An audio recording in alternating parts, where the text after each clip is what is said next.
Baik, selanjutnya pada kesempatan ini kita akan melanjutkan pembahasan fikih kita yang alhamdulillah telah sampai pada Kitabus Shiyam, buku membahas puasa, buku puasa. Kita telah masuk di bab yang pertama dan insya Allah saat ini kita akan lanjut kepada pembahasan yang ketiga, Al-Mas'alatu Tsalitsah, tentang aqsamus shiyami, macam-macam puasa. Silahkan dibuka buku fikihnya, dicari Kitabus Shiyam, bab yang pertama, pembahasan ketiga, yaitu Al-Mas'alatu Tsalitsatu aqsamus shiyami. Silahkan dibuka bukunya. Baik. Penulis mengatakan Al-Mas'alatu Tsalitsatu, pembahasan yang ketiga, aqsamus shiyami, macam-macam puasa. As-siyamu kismani. As-siyamu kismani. Puasa itu terbagi menjadi dua macam. Wajibun wa tatawwu'un. Ada puasa yang wajib, ada yang tatawwu, artinya sunnah. Wal wajibu yanqasimu ila thalathati aqsamin.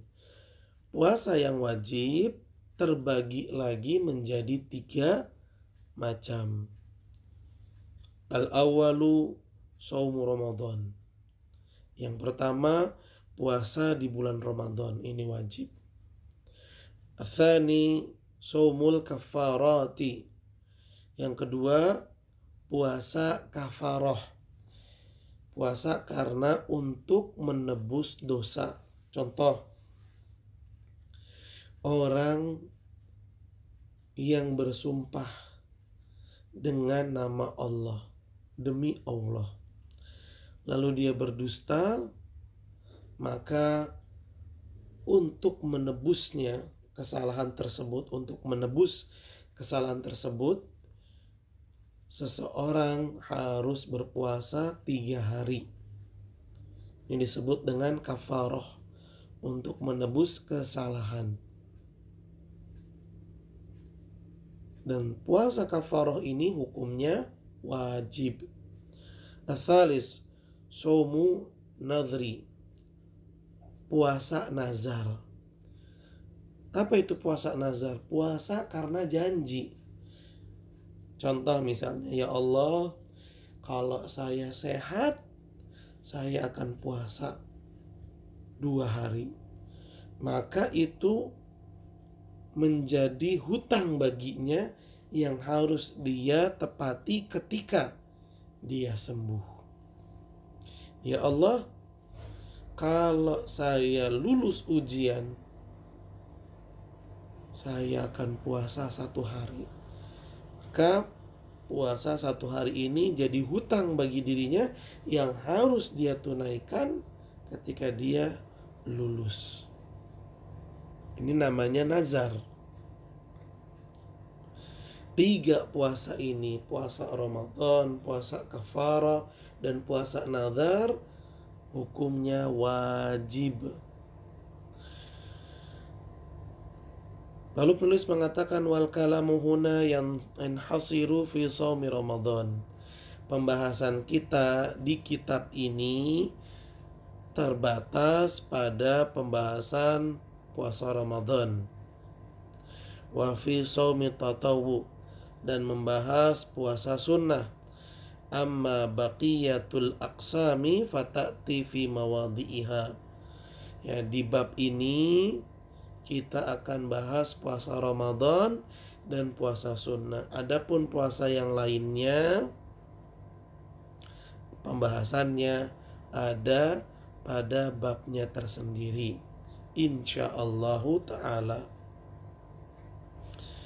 Baik, al-mas'alatur rabi'ah, pembahasan yang keempat, kata penulis.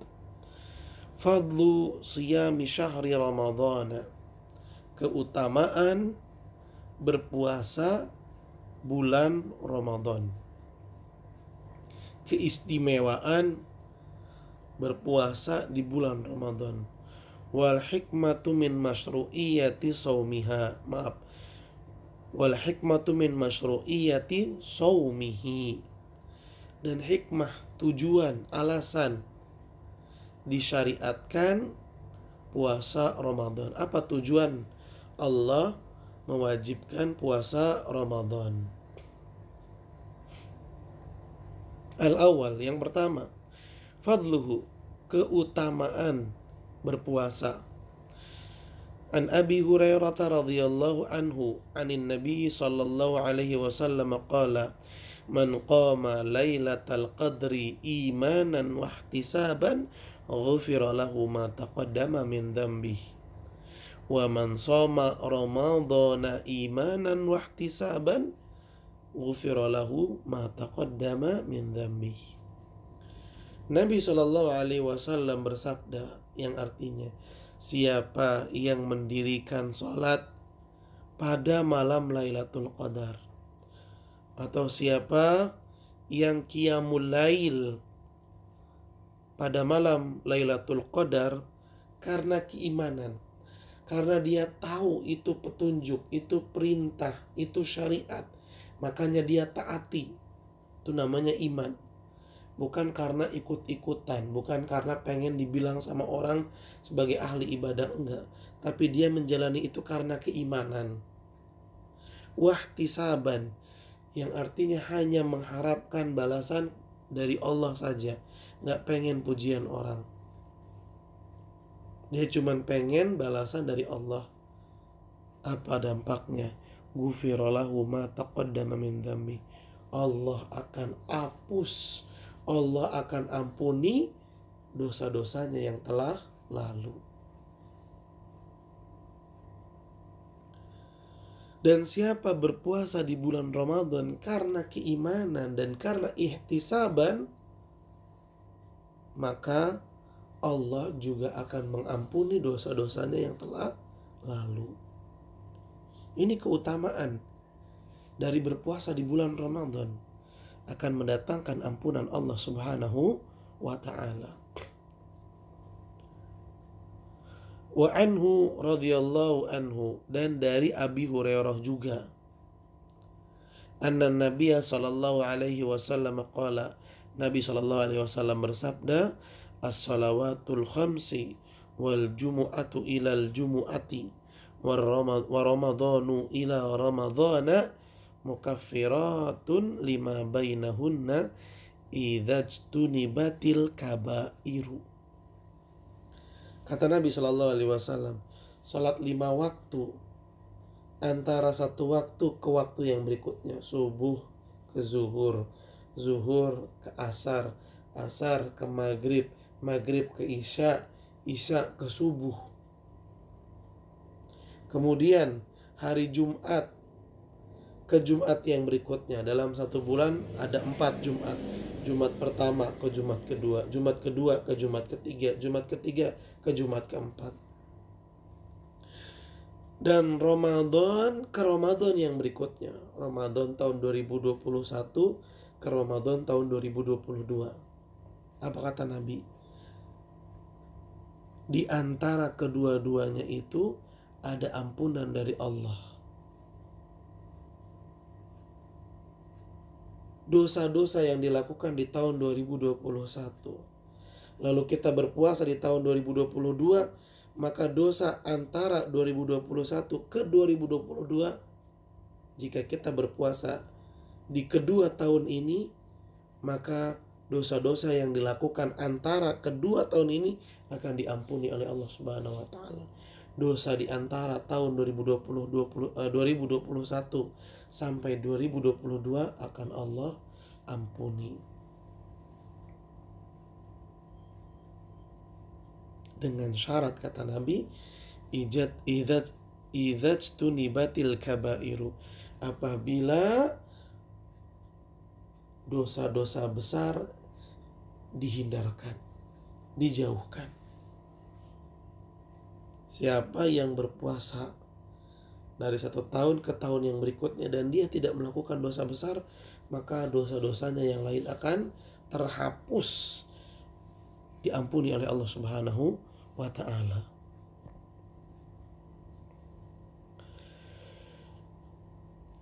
Hadza ba'du ma warada fi fadli siyami syahri Ramadan wa fadailuhu katsiratun. Ini, kata penulis, hanya sebagian keutamaan saja dari keutamaan berpuasa di bulan Ramadan. Dan sesungguhnya keutamaan berpuasa di bulan Ramadan itu katsirah, banyak sekali, sangat banyak. Cuma 2 ini aja sudah sangat membuat kita harus termotivasi, semangat menjalankan puasa. Atsani, al-hikmatu min masyru'iyati saumihi. Yang kedua, tujuan hikmah disyariatkannya puasa Ramadan.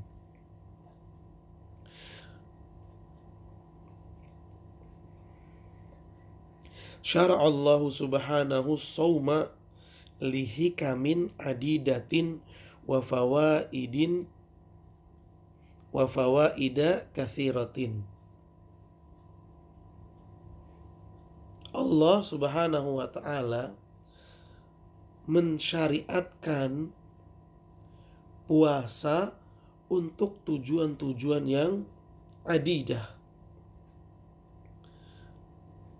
Hikmah-hikmah, tujuan-tujuan yang bermacam-macam, banyak. Wali fawaida katsira, dan untuk faidah-faidah yang banyak juga. Famin dzalika, diantaranya yang pertama, tazkiyatun nafsi wa tadhiruha wa tanqiyatuha minal akhlaqir radiati wal akhlaqir radhilati lianna sawma yudhiqu majari syaitan fi badanil insani. Tujuan yang pertama Allah mensyariatkan puasa adalah tazkiyatun nafsi, untuk mensucikan jiwa, wa tathiruha, dan membersihkan jiwa, wa tanqiyatuha, dan memurnikan jiwa, min akhlaqir radiati, dari sifat-sifat yang jelek dan dari akhlak-akhlak yang buruk. Kok bisa?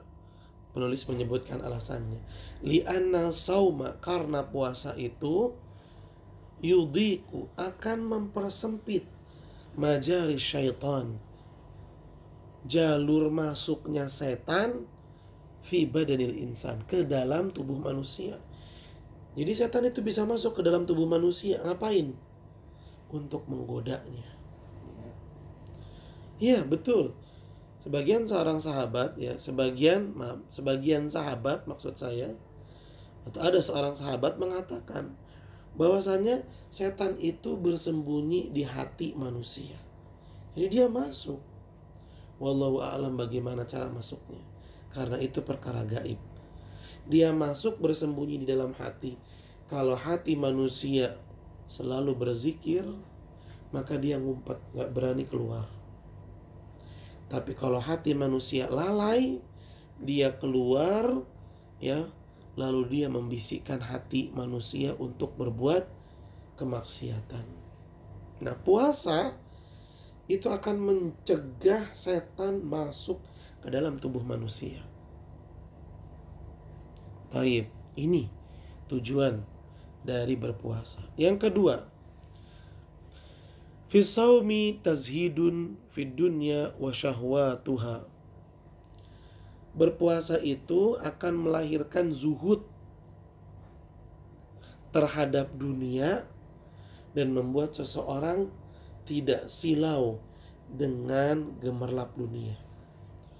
Membuat zuhud artinya apa? Gak rakus sama dunia. Enggak, bahasanya tuh enggak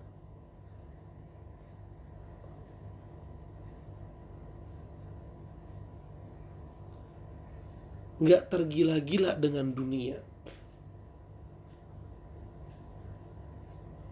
Puasa akan melahirkan sikap zuhud, menganggap dunia biasa aja. Wa targhibu fil akhirati wa naimiha, dan akan melahirkan sikap yang antusias terhadap akhirat dan sangat ingin mendapatkan kenikmatan-kenikmatan akhirat. Ya, jelas sekali. Dengan berpuasa akan lahir yang namanya zuhud. Kenapa? Coba kita renungkan. Apa kenikmatan yang paling besar di dunia? Jawabannya adalah makan dan minum. Orang yang lapar, orang yang haus, sangat lapar, sangat haus, apakah dia butuh uang? Jawabannya tidak. Apakah dia butuh mobil mewah, kendaraan yang mahal? Jawabannya tidak. Apakah dia butuh rumah yang besar seperti gedung atau istana? Tidak. Apa yang dia cari? Yang dia cari makan dan minum.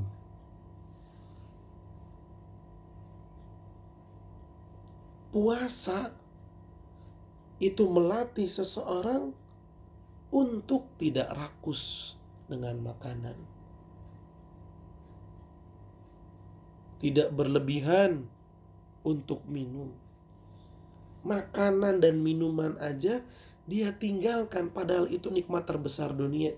Apalagi nikmat-nikmat yang ada di bawahnya, lebih ditinggalkan lagi. Ini ajaran yang ada di dalam puasa. Jadi semakin dia banyak berpuasa, hatinya akan semakin menganggap dunia biasa-biasa saja. Orang mau punya apa, gak silau. Orang baru beli apa, biasa aja. Kenapa? Dunia bagi dirinya kecil. Tapi untuk urusan akhirat beda. Dia meninggalkan makanan, dia meninggalkan minuman. Apa? Karena dia pengen masuk surga, rela ninggalin makanan dan minuman. Dia pengen akhirat. Maka orang yang semakin berpuasa itu kalau ngelihat ada orang rajin ibadah, hatinya bergejolak. Oh, saya harus bisa lebih baik dari dia. Saya pengen lebih unggul ibadahnya. Ini dia, melahirkan targhib fil akhirati wa naimiha. Thalith, as-sawmu yab'athu 'alal 'atafi atau 'alal 'atfi 'alal masakini wasyu'uri bi'alamihim li'anna sa'ima yadhuku alamal ju'i wal 'atashi. Puasa juga akan melahirkan sikap ataf, empati kepada fakir miskin, dan akan membuat orang yang berpuasa merasakan juga apa yang dirasa oleh orang-orang fakir miskin, yaitu penderitaan karena gak bisa makan dan gak bisa minum. Itu penderitaan. Orang yang berpuasa merasakan hal tersebut, sehingga dia jadi empati.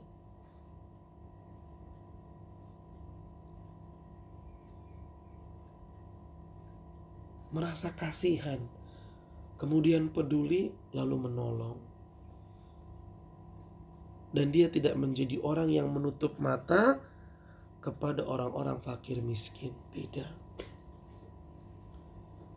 Dia menjadi peduli kepada fakir miskin, karena dia tahu bagaimana rasa menderitanya tidak punya makan dan minum.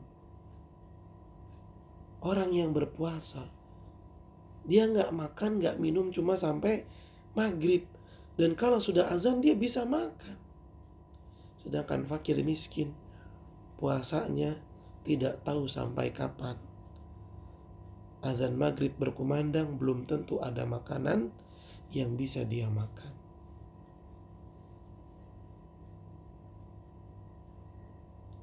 Jadilah orang yang berpuasa itu gemar menolong para fakir miskin. Ini dia ahibati fillah, hikmah dari berpuasa Ramadan. Ila ghairi dzalika minal hikamil balighati wal fawaidil adidati.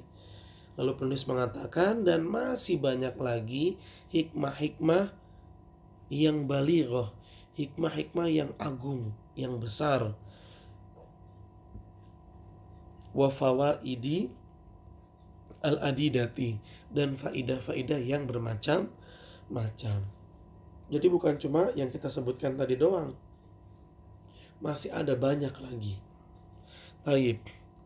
Al-mas'alatul khamisah, pembahasan yang kelima, syurutu wujubi siyami Ramadan, syarat-syarat wajib puasa Ramadan. Artinya kalau syarat-syarat ini terpenuhi, maka berpuasa itu menjadi wajib. Yajibu siyamu Ramadana ala man tawafarat fihi syurutut taliyatu. Puasa Ramadan itu wajib bagi orang yang telah terpenuhi syarat-syarat berikut ini. Al-awalu al-islam. Syarat yang pertama adalah Islam. Fala yajibu, maka puasa Ramadan itu gak wajib bagi orang kafir. Wala yasihhu siyamu minal kafir, dan puasa gak dianggap sah jika dilakukan oleh orang kafir. Jika ada orang kafir berpuasa, dia gak bakalan dapat pahala. Kenapa? Karena puasanya gak sah. Li'anna siyama ibadatun wal ibadatu la tasih minal kafiri. Karena puasa itu ibadah. Kenapa orang kafir itu kalau puasa gak dapat pahala? Karena puasa itu ibadah, dan ibadah itu gak akan diterima kalau dilakukan oleh orang kafir. Fa'idha aslama la yalzamu biqada'i ma fatahu. Kalau orang kafir itu masuk Islam, maka dia tidak diwajibkan untuk mengganti puasa-puasa Ramadan yang telah lalu. Di tahun 2021 seseorang masih dalam keadaan kafir. Di tahun 2022 alhamdulillah dia mendapatkan hidayah masuk Islam. Ramadan tahun 2022 wajib untuk dia laksanakan. Apakah Ramadan tahun 2021 harus dia qadha, harus dia bayar, harus dia ganti? Jawabannya tidak. Kenapa? Karena di tahun 2021 dia masih dalam keadaan kafir. Atsani al-bulughu, yang kedua adalah dewasa. Fala yajibu siyamu ala man lam yablugh haddat taklifi. Sehingga puasa tidak wajib bagi orang yang belum mencapai umur dewasa. Liqaulihi sallallahu alaihi wasallam, hal ini berdasarkan hadis Nabi sallallahu alaihi wasallam, rufi'al qalamu an thalathatin. Ya, kewajiban yang ada di dalam Islam itu tidak terkena 3 golongan orang. Ya, kewajiban yang ada di dalam Islam itu tidak terkena pada 3 golongan orang. Yang pertama apa? Yang pertama adalah anak yang kecil sampai dia dewasa. Salah satunya anak kecil sampai dia berusia dewasa. Kalau belum dewasa maka dia belum wajib. Di antaranya belum wajib untuk melaksanakan puasa. Walakinnahu yasihhu siyamu min ghairil balighi law shoma. Tetapi kalau ada anak kecil berpuasa, sah gak puasanya? Puasanya dinyatakan sah. Idza kana mumayyizan, dengan syarat kalau anak kecil itu sudah berusia tamyiz. Apa itu tamyiz? Tamyiz itu dimana seorang anak sudah bisa mulai mandiri. Kayak misalnya dia bisa mandi sendiri, dia bisa cebok sendiri. Dan sebagian ulama mengatakan anak tersebut kalau diajak bicara nyambung. Sebagian ulama mengatakan usianya itu 7 tahun.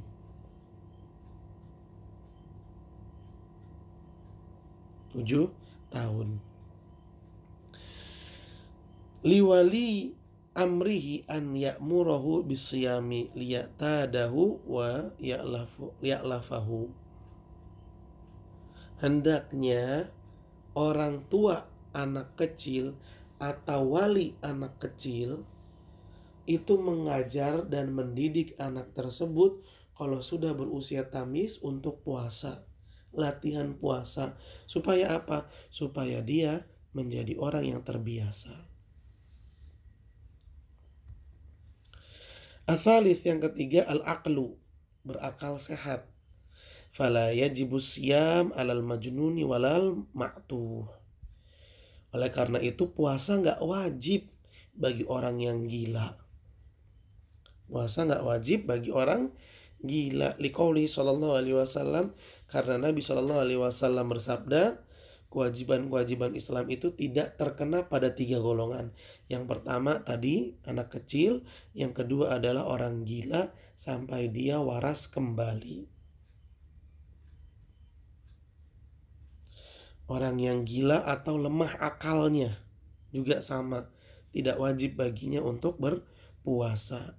Rabi, yang keempat, as-sihhatu, sehat. Faman kana maridan la yatiqus siyama lam yajib alaihi wa in shoma sahha siyamuhu. Liqaulihi ta'ala, wa man kana maridan aw ala safarin fa iddatun min ayyamin ukhra.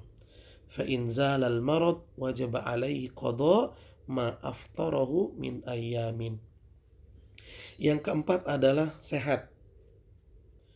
Siapa yang sehat wajib puasa. Siapa yang sakit maka gak wajib puasa. Kalau dia meninggalkan puasa boleh. Tapi kalau dia udah sembuh, maka puasa yang ditinggalkan tadi harus dia ganti. Dan jika orang yang sakit mampu untuk berpuasa, dia sakit, tapi dia pengen puasa dan dia mampu, sah gak puasanya? Puasanya sah. Sebagaimana Allah nyatakan di dalam Al-Quran surat Al-Baqarah ayat 185. Siapa yang sakit atau dalam keadaan safar, maka dia boleh mengganti hari puasa yang dia tinggalkan di hari yang lain. Yang kelima, al-iqamah, yaitu dalam keadaan mukim, tidak dalam keadaan safar.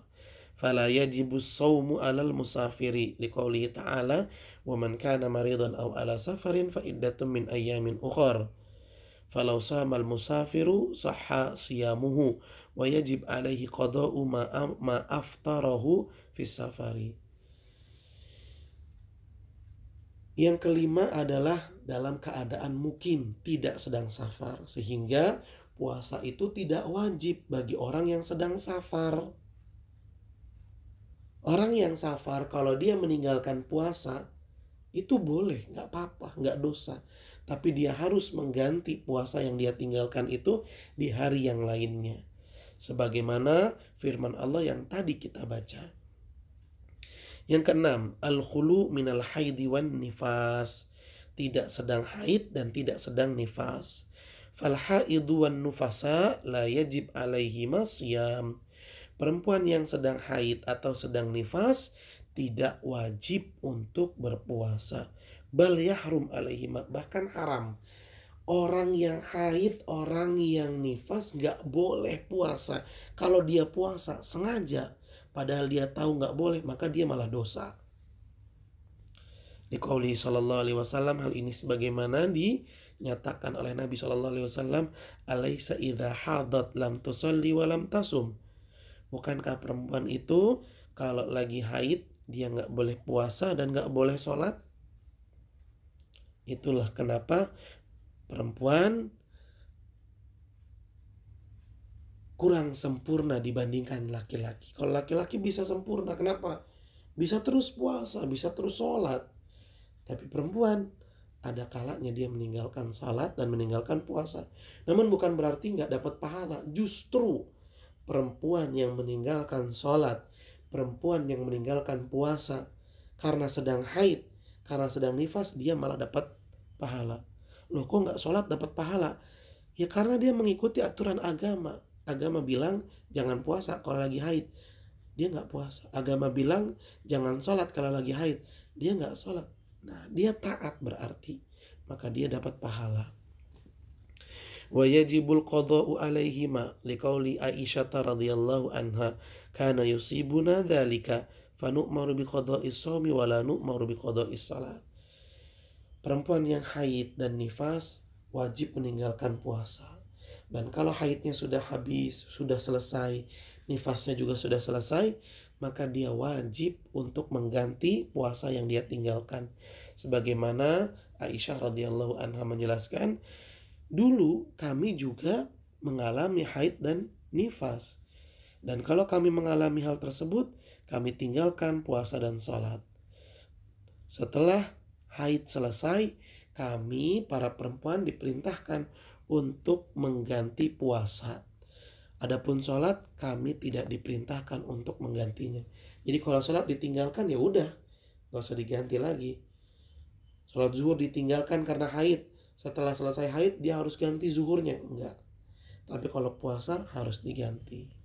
Baik ahibati fillah, mungkin ini yang bisa kita pelajari. Tolong dicatat dengan baik dan dengan rapi agar bisa dimurojaah.